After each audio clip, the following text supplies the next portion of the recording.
Hi guys, it's me, 𝘚𝘵𝘢𝘨, and today I'm going to be reacting to K-pop unpopular opinions on the K-pop unpopular opinions subreddit.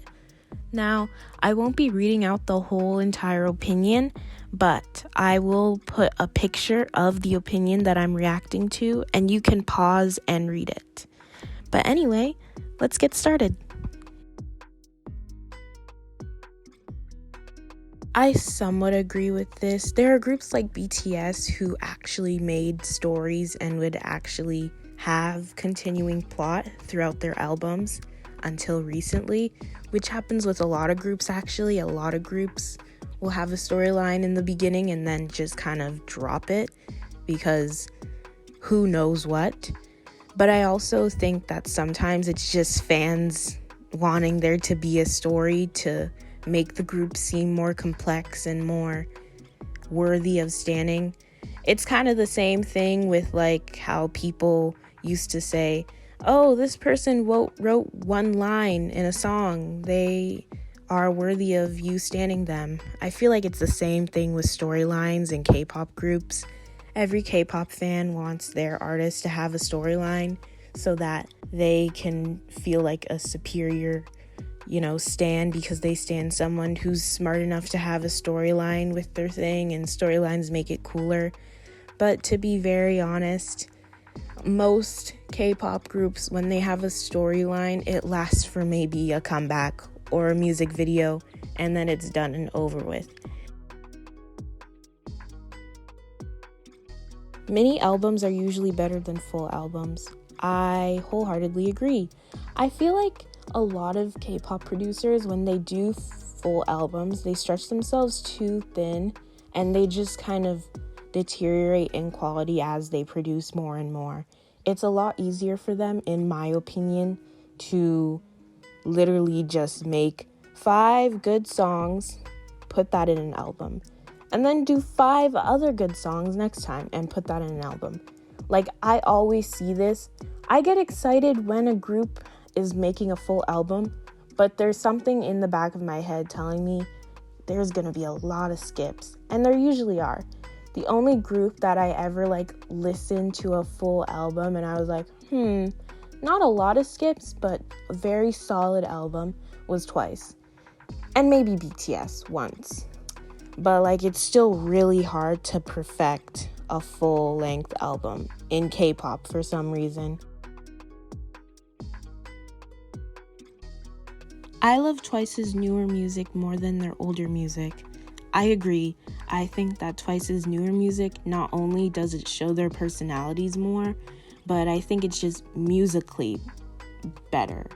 Not that their old music wasn't good or there wasn't any musical depth to it, because that would be really not true. But I do like that their newer albums, in my opinion, show more versatility and in their singing and their songwriting, and I really, really like it.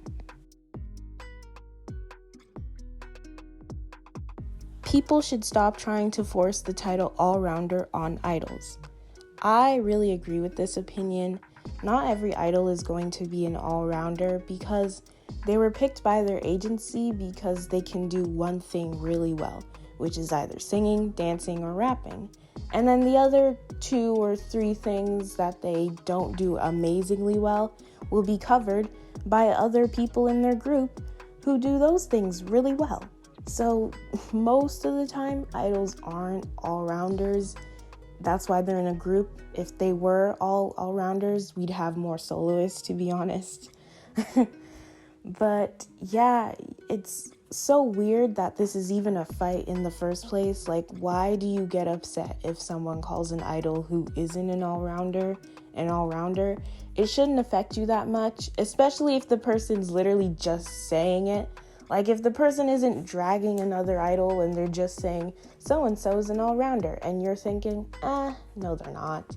Do you really need to, fight about it? Is it that big of a deal?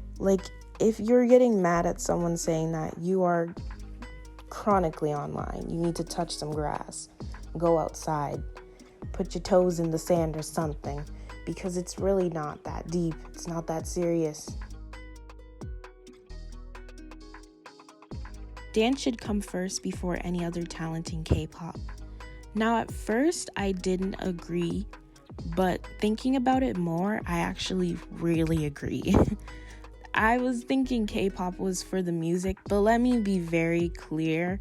Music that isn't good in K-pop can go a long way if the concept is really nice.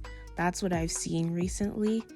And it just reminds me that K-pop is a very visual form of entertainment. The visuals, what it looks like, what's seen matters. And dancing is one of the most visual parts of K-pop. If the choreography is off, people are going to see that. If the dancing isn't in sync, people are going to see that. Because a lot of people, once they finish listening to how nice the song is, if the choreography sucks, they won't be able to get past that. If the group isn't synergized together while dancing to the choreo, people are going to notice that. So while I do believe that, singing good and being able to carry a tune vocally is really important, if you're on music shows and the group is not looking like they're together or you're falling behind, it's going to show a lot more than someone who maybe doesn't have a lot of parts in the song or is rap talking because they're not as good at singing.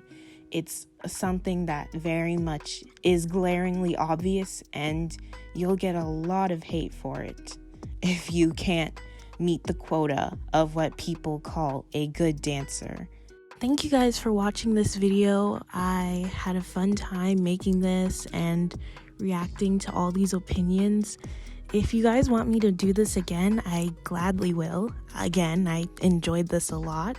But anyway, don't forget to like, comment, share, subscribe. If you want to, you don't have to. Do well in whatever you're doing and stay sunny. This is the outro song. Dun dun dun dun dun dun dun. Press subscribe. Press the other video. Woo! Yay! What am I doing?